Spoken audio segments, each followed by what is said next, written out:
The world was at peace, at least for now.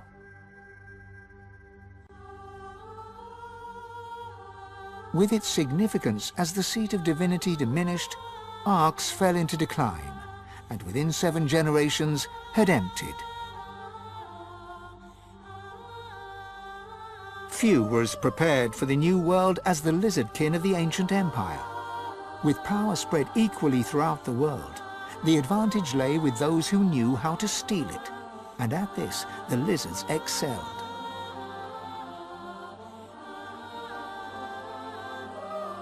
With their queen dead and the Voidwoken gone, the dwarves held the greatest party in the history of dwarfdom. A new king took the throne, the local brewer.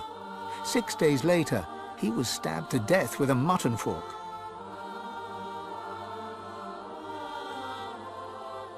With their power returned, the elves reclaimed their lands from the death fog and began to rebuild. Soon they would split as 2 factions sought power, one to bring back the trees, the other to bring back the scions.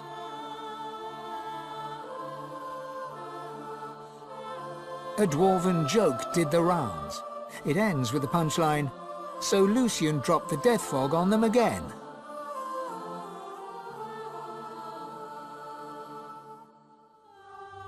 Only the elven Godwoken could bring the elves together once more. And in a dark forest on the far side of a desert, well beyond the high seas, the Black Ring came together once more.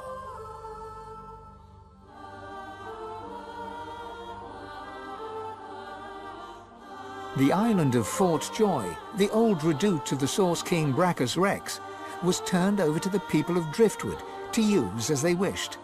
They turned it into a holiday resort. Reaper's Coast prospered.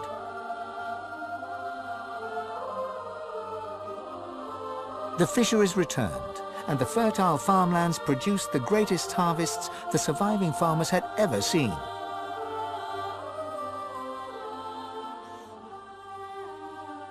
Blood Moon Island became particularly fecund, its soil producing the greatest crops. A particularly crimson-fleshed orange grown on the island became a delicacy across half the world.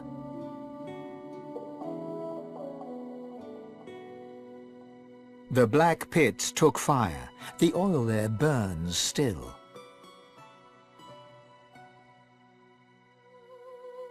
Driftwood became a centre of industry, trade and transport.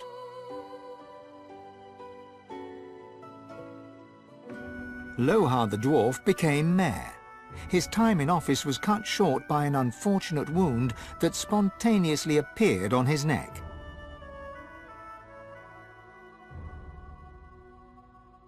You would never forget Dorothea's kiss. Dorothea herself left Driftwood for the ancient empire, ever in search of the perfect kiss. She never found it, although once or twice she came close.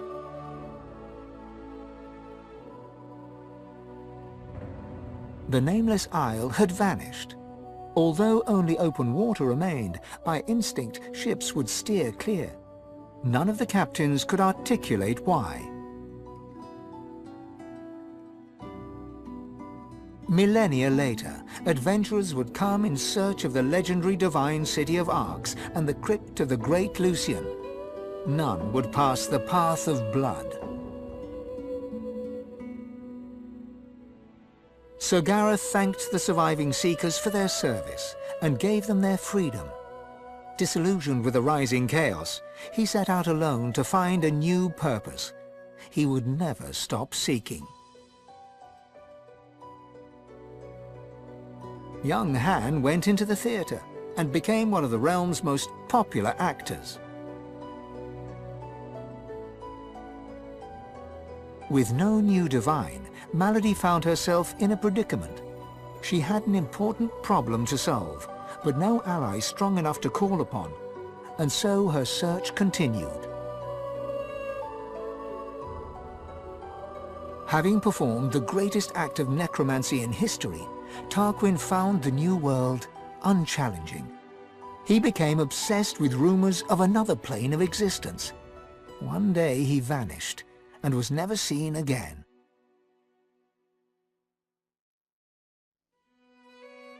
As the forests grew anew and the elves were equals at last, Sahala shared elven knowledge of source with the world. But some elves disagreed and plotted against her.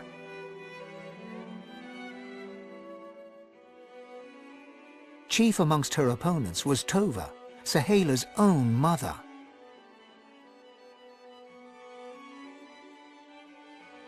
With a small band of elves, Ifan ben Mezd replanted the lost elven forests. After the first fresh shoots broke the earth, he disappeared and was never seen again. Some say Afrit, his soul wolf, walks the forests still. Sabine wandered the world. She became a household name, famed the realm over as a traveling hero, celebrated wherever she went. Enjoying life to the fullest, she was truly and finally free. Lohse returned to her music and enjoyed a storied career as Rivellon's premier musician. Dark moods would at times overtake her, and she would spend long hours walking in the wilds. She always returned with a new song. And then there was you.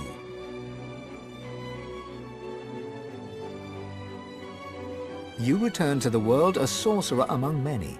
Your future was yours to decide. Did you accept your new status with humility?